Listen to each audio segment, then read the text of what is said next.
안녕하세요. 주식유치원 야너주의 김파고입니다. 자, 오늘은 LG에너지 솔루션에 대해서 목표가를 40만원으로 제시한 리포트를 한번 여러분과 함께 읽어보면서 공부해보는 시간을 가져보려 하는데요. 도대체 40만원으로 보는 이유가 무엇인지 한번 공부해보도록 하겠습니다. 자, 본격적으로 증권사 리포트 보기 전에 1월 31일 월요일날 한국 시간으로는 2월 1일 오늘 새벽이었죠. 마감한 미국 주식시장의 시황 잠깐만 살펴보면 우리는 설날 연휴로 증시가 휴장하고 있지만 이렇게 설날 연휴로 세계 증시 중에 휴장하는 곳은 한국과 중국이 유일하며 나머지 미국이나 일본, 유럽 시장 등은 정상적으로 열리는 상황입니다. 그래서 한국 시간으로 오늘 새벽에 1월 31일 월요일 미국 증시가 열렸는데요.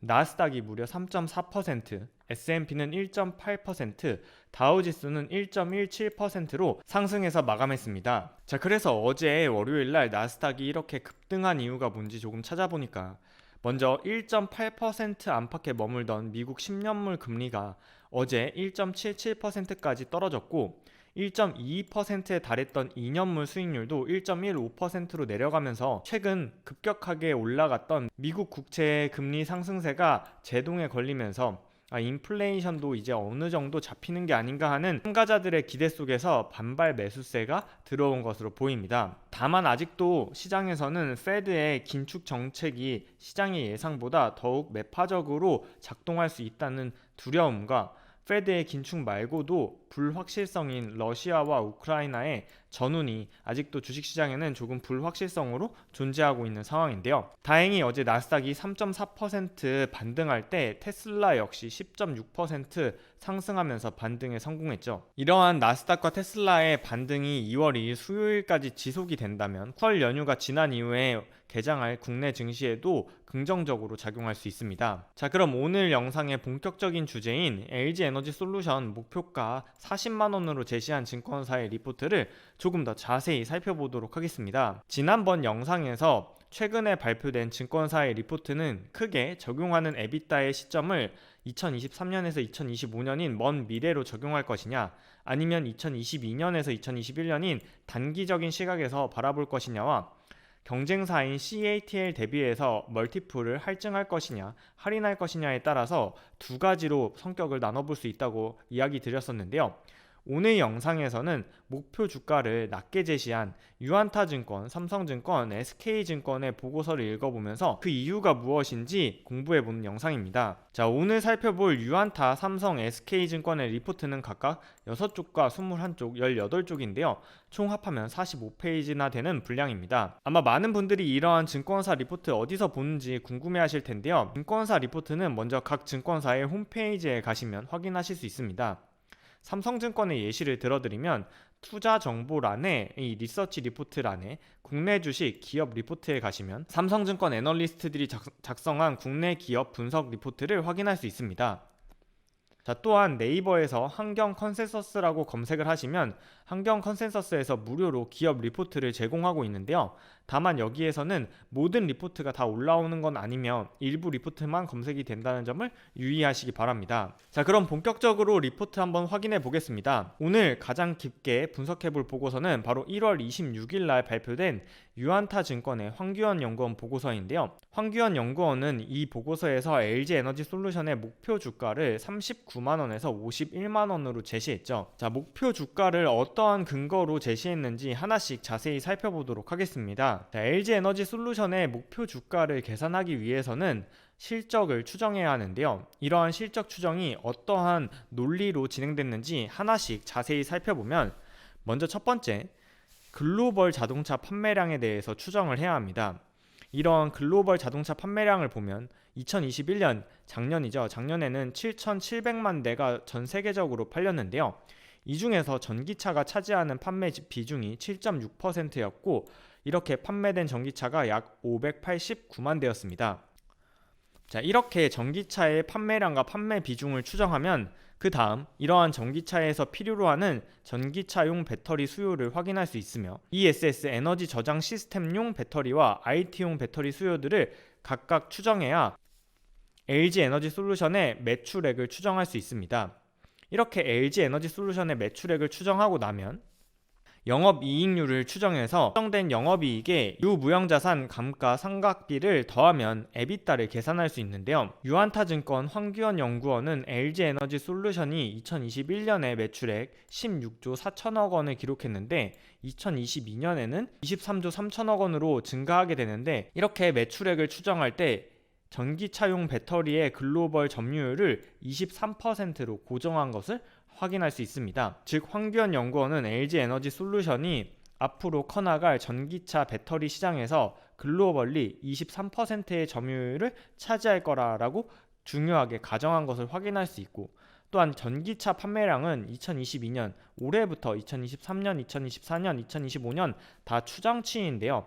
이러한 추정치를 계산할 때 전기차가 전 세계 자동차 중에 몇 퍼센트까지 올라가는지 추정한 수치를 살펴보면 2022년에는 전 세계에 판매되는 자동차의 10%가 전기차로 판매될 것으로 추정을 했고요. 2025년에는 이러한 수치가 20%까지 올라서 2025년에는 전 세계에 8,800만 대가 차량이 팔리는데, 이 중에서 약 1,700만 대가 전기차로 팔릴 것이라고 추정하고 있습니다. 따라서 이러한 추정치에 기반해서 LG에너지솔루션의 미래의 매출액을 계산한 다음 여기에 영업이익률을 앞으로 조금씩 올라갈 거라고 계산해서 2022년에는 5% 영업이익률, 2023년에는 6%, 2024년에는 7%까지 올라갈 것으로 예상했으며, 이러한 수치에 근거해서 에비타를 2022년에는 3.2조 원, 2023년에는 4.3조 원, 2024년에는 5.5조 원, 그리고 2025년에는 6.7조 원이라고 추정했습니다. 자, 이렇게 에비타를 추정하고 나면 이 에비타에 적용할 멀티플을 계산해야 하는데요. 황규현 연구원은 보고서에서 블룸버그의 컨센서스를 이용해서 CATL 그리고 삼성 SDI의 에비타 적용 배수를 계산한 것으로 보입니다. 즉 2021년부터 2022년과 2023년에 각각 CATL과 삼성 SDI의 매출액과 영업이익률 그리고 에비타를 추정해야 하는데요.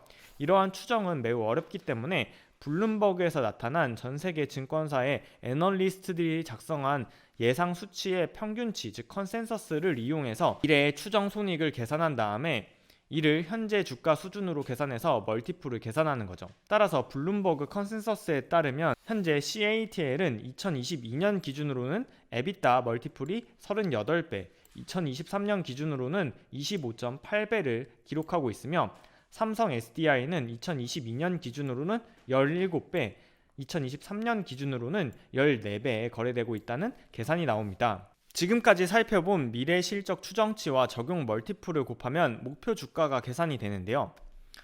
먼저 황규현 연구원은 2022년에는 3.2조 원의 에비타를, 2023년에는 4.3조 원의 에비타를 계산한 다음에 앞서 보여드린 멀티플, 즉 CATL의 멀티플과 CATL과 삼성 SDI의 평균 멀티플, 그리고 삼성 SDI의 멀티플을 세 가지 시나리오로 구분해서 CATL의 멀티플은 낙관적인 시나리오, 두 개 회사의 평균치 멀티플은 중립 시나리오, 삼성 SDI의 멀티플은 보수적인 시나리오라고 계산을 해서 에비타의 멀티플을 곱해서 EV 엔터프라이즈 밸류를 계산한 다음에 여기에 순차익금을 계산해서 적정 시가총액을 구했는데요. 이러한 적정 시가총액에 따라서 LG에너지솔루션이 2022년에 3.2조 원의 에비타를 기록하면서 현재 CATL의 밸류에이션을 받는다면 시가총액이 120조 원, 주가로는 51만 원이라는 수치가 나오며 2022년과 2023년의 중립 시나리오의 평균치, 즉 CATL과 삼성 SDI의 평균 멀티플을 계산해서 중립된 시나리오에서는 목표 시가총액이 92조 원,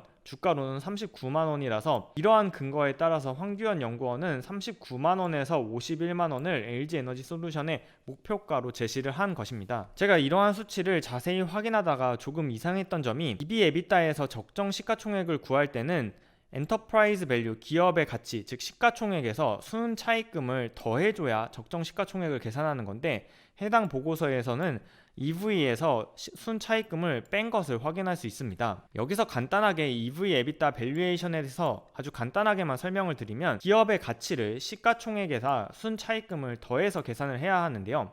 그 이유는 작년 3월 10일 이투데이에 나온 박동훈 회의사의 설명을 잠시 빌리겠습니다. 자, 예를 들어 삼성전자의 보통주와 우선주를 합한 전체 시가총액이 500조 원이라고 가정해 볼게요.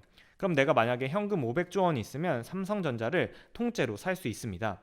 이렇게 삼성전자를 500조 원에 인수를 하고 났더니 내가 갚아야 하는 부채가 20조 원이 있고 회사에 현금과 예금 등으로 122조 원이 있다면 내가 갚아야 하는 부채 20조 원을 갚고 나서도 현금과 예금이 102조 원이 남습니다. 이렇게 이자 지급성 부채에서 현금성 자산을 뺀 게 순차입금인데요. 부채보다 현금이 많다면 이 순차입금이 당연히 마이너스로 나옵니다. 앞에서 본 삼성전자도 500조 원을 주고 샀는데 순차입금이 마이너스 102조 원이기 때문에 이를 더하면 실제 회사의 가치를 398조 원이라고 계산할 수 있는 거죠. 즉 삼성전자를 인수하는 데는 500조 원이 아니라 실질적으로는 398조 원만 있으면 회사를 통째로 살 수 있다는 계산입니다. 따라서 앞선 장표에서 EV에서 순차입금을 더해줘야 하는데 빼준 것은 엑셀상 오류가 있는 것으로 보입니다. 또한 멀티플을 계산할 때 2022년에 CATL의 멀티플은 38배였고 2023년의 멀티플은 25.8배,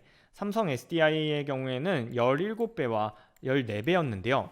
앞선 장표에서 CATL의 멀티플을 계산할 때 2022년이 35.8배, 2023년이 21.3배로 잘못 입력되어 있고 SDI의 멀티플도 22.6배와 14.1배로 잘못 기입된 것을 확인할 수 있습니다. 따라서 적용된 멀티플의 수치와 적정 시가총액을 계산하는 산식을 다시 올바르게 고치면 먼저 멀티플은 2022년에는 38.1배로 2023년에는 25.8배로 조정해야 하며 삼성 SDI의 멀티플 역시 2022년에는 17배, 2023년에는 14배로 조정했고 이 두 수치를 조정하면 두 개 회사의 평균치도 자연스럽게 조정이 됩니다. 또한 적정 시가총액을 계산할 때 EV의 순차입금을 더해주는 방식으로 시가총액을 계산하면 최종적인 결과는 LG에너지솔루션이 2022년에 3.2조 원의 EBITDA를 번다는 가정하에 CATL만큼 밸류를 받는다면 적정 시가총액은 120조 원으로 주당 가치로는 51만 5천 원이라는 계산이 나오며 중립적 시나리오인 CATL과 삼성 SDI의 두 개 회사의 평균 밸류인 27.6배를 2022년에 적용받는다면 목표 시가총액은 86조 원으로 적정 주당 가치는 36만 8천 원이라는 계산이 나옵니다. 자, 지금까지 유안타증권의 황규현 연구원 보고서를 조금 더 세밀하게 뜯어보았는데요. 이렇게 세밀하게 따져보면 애널리스트가 제시한 목표가보다 그 논리를 왜 자세히 살펴봐야 하는지 확인할 수 있습니다. 앞서 살펴본 것처럼 애널리스트의 리포트에서 기업의 미래 손익계산서를 추정하려면 수많은 가정과 추정이 들어가기 때문에 목표가보다는 이러한 가정과 추정이 정말 논리적이고 실현 가능한 수치인지를 하나씩 따져봐야 하며 또한 계산되는 엑셀의 산식에서도 애널리스트 역시 사람이기 때문에 오류가 존재할 수 있습니다. 즉 앞서 살펴본 유안타증권의 황규현 연구원 보고서에 적정 주가가 39만원에서 51만원이라고 제시를 했지만 실제 산식을 계산할 때 적용됐던 멀티플이나 적정 시가총액을 계산할 때 수식에 오류가 있었던 걸 확인할 수 있었고 이렇게 오류를 잡고 계산을 했을 때도 역시 결과는 51만 5천원으로 유사했다는 점에서 결과치와 다르게 우리가 그 결과에 이르는 과정을 하나씩 살펴보면서 공부를 할 수 있습니다. 자, 오늘은 유안타증권의 황규현 연구원 보고서만 이렇게 살펴보았는데요. 야노주 구독자분들도 이번 설 연휴에 시간이 되신다면 1월 27일 삼성증권에서 발표한 조현열 연구원의 목표주가 44만원 보고서 그리고 1월 26일 날 발표된 SK증권의 윤혁진 연구원의 목표주가 43만원 보고서를 하나씩 보시면서 어떠한 수치들을 근거로 이러한 목표주가가 나왔는지 한 번씩 읽어보시는 건 어떨까요? 늘 말씀드리지만 야너주 김파고는 전문가가 아니라 여러분과 함께 공부하는 투자자입니다. 영상에서 언급하는 종목의 가격 상승, 가격 하락에 대해서 저 야너주가 보장하지 않는다는 점, 또한 LG에너지솔루션의 단기적인 주가 흐름은 어떻게 흘러갈지 예측하기가 어렵습니다.